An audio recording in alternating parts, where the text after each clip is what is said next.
بونڈائی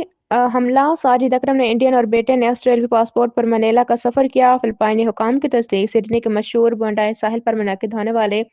یہودیوں کی تقریب پر دہشت گردانہ حملے کو 2 دن گزر چکے ہیں، تاہم آسٹریلوی حکام بشمول وزیر اعظم کی جانب سے